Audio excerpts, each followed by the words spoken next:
Pemirsa, penggunaan alat negara dalam ranah politik praktis menuai polemik. Operasi intelijen semestinya terbatas untuk mengantisipasi gangguan keamanan, bukan untuk mengetahui isi dapur kawan maupun lawan. Namun, ada pula yang setuju bila Presiden mendapat laporan intelijen mengenai manuver parpol. Saya tahu dalamnya partai seperti apa, saya tahu. Partai-partai seperti apa, saya tahu. Ingin mereka menuju kemana, saya juga ngerti. Informasi yang saya terima komplit. Dari intelijen saya ada. BIN. Dari intelijen di Polri ada. BIN. Dari intelijen di TNI saya punya BAIS. Dan informasi-informasi di luar itu. Angka, data, survei, semuanya ada. Saya pegang semua, dan itu hanya miliknya Presiden. Presiden Joko Widodo kembali bermanuver politik, dan manuvernya kembali menuai polemik. Pengakuan Presiden soal mengetahui dapur setiap parpol melalui laporan intelijen disampaikan saat membuka rakernas kelompok relawan pendukungnya di Bogor, Jawa Barat akhir pekan lalu. Pernyataan Presiden itu langsung menuai kritik. Amnesty International misalnya menyebut operasi intelijen hanya boleh dilakukan bila ada ancaman terhadap keamanan dan kedaulatan negara.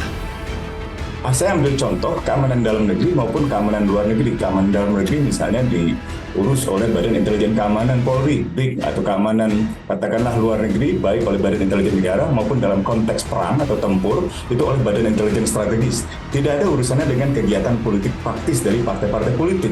Nah, dalam Undang-Undang Nomor 17 tahun 2011 di sana dikatakan informasi-informasi intelijen yang digali itu adalah yang dilakukan informasi yang terkait dengan kegiatan seseorang atau kelompok orang yang terkait dengan tindakan misalnya terorisme atau separatisme atau spionase atau sabotase yang mengancam keamanan, kedaulatan, dan keselamatan negara. Jadi bukan kegiatan partai politik, apalagi internal partai politik. Sementara itu, Wakil Rakyat menilai Presiden bertindak tidak adil bila menggunakan laporan intelijen dalam kapasitas petugas partai. Disampaikan di mana saja terserah, asal untuk kepentingan bangsa dan negara.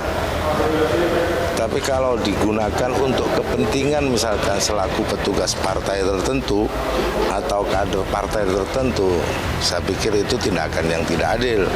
Atau kepentingan para relawan, saya pikir itu juga tidak adil. Analis politik menilai tidak ada yang aneh dengan Presiden menerima laporan intelijen. Namun konteks pengungkapan data intelijen di panggung relawan merupakan pelanggaran etika karena dapat dipersepsikan sebagai upaya menggertak kekuatan politik tertentu. Ini kan menunjukkan Pak Jokowi itu masih berusaha cawe-cawe di depan pendukungnya, Seknas Jokowi itu kemarin, ya, untuk mengarahkan dukungan-dukungan. Nah, ini menurut saya itu adalah pelanggaran etika. Kalau soal Presiden itu mendapatkan seluruh data dari intelijen, ya itu pasti sudah satu sistem sistem presidensi, ya, di mana seluruh muara intelijen information itu jatuhnya kepada Pak Jokowi. Parpol pengusung utama Presiden Joko Widodo, PDIP, juga menentang penggunaan aparat intelijen untuk memantau dinamika parpol. Ketua DPP PDIP, Said Abdullah, menyatakan parpol punya kedaulatan sebagai pilar demokrasi. Sebagai partai politik kami punya otonom, kami punya kedaulatan, kami bukan musuh negara. Kan partai politik bukan objek intelijen. Dia adalah pilar demokrasi. Penggunaan intelijen dalam politik bukan fenomena baru di dunia. Di Amerika Serikat misalnya, skandal Watergate diduga kuat melibatkan agen CIA. Skandal Watergate adalah kasus penangkapan sejumlah orang yang mendobrak masuk kantor pusat Partai Demokrat untuk memasang alat penyadap. Tujuannya agar kubu Presiden Nixon yang tengah berupaya terpilih kembali mengetahui rencana-rencana lawan politiknya. Dalam sebuah wawancara, Presiden Nixon menyatakan bila presiden yang melakukan, maka hal itu tidak ilegal. Well, when the president does it, that means that it is not illegal. By definition. Exactly. Belakangan, Presiden Joko Widodo mengklarifikasi soal laporan intelijen yang diterima.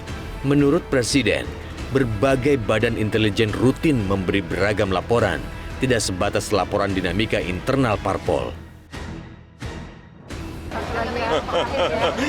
Ya saya itu secara rutin mendapatkan laporan mengenai hal yang berkaitan dengan politik, yang berkaitan dengan ekonomi, yang berkaitan dengan sosial, selalu mendapatkan informasi itu. Baik dari intelijen di BIN, di BAIS mengenai keamanan, di kepolisian BIK, atau dari aliran dana dari PPATK, semuanya saya dapat. Itu makanan sehari-hari saya. Hasil survei mereka, data-data, angka-angka, semuanya. Pagi-pagi itu sarapan saya angka-angka, data-data. Apa itu? Laporan-laporan rutin seperti itu. Apa? Kenapa?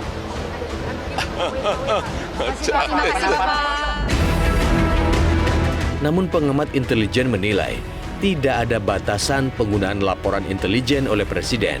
Bahkan Presiden berhak memerintahkan badan intelijen mengawasi siapapun yang dianggap membahayakan. Diminta tidak diminta melaporkan apa aja kepada Presiden. Lalu Presiden mau menggunakan atau tidak, itu haknya Presiden.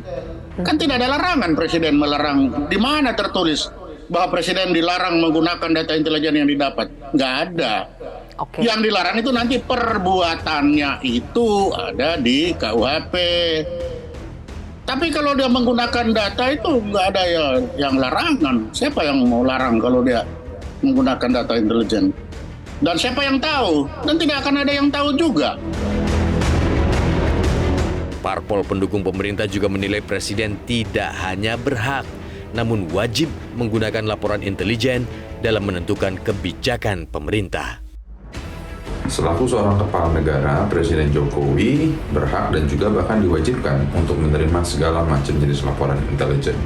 Laporan tersebut menjadi bahan-bahan untuk beliau menentukan langkah kebijakan pemerintah ke depan, apa yang dinilai perlu, apa yang menjadi masalah, apa yang dinilai menjadi kendala ke depannya.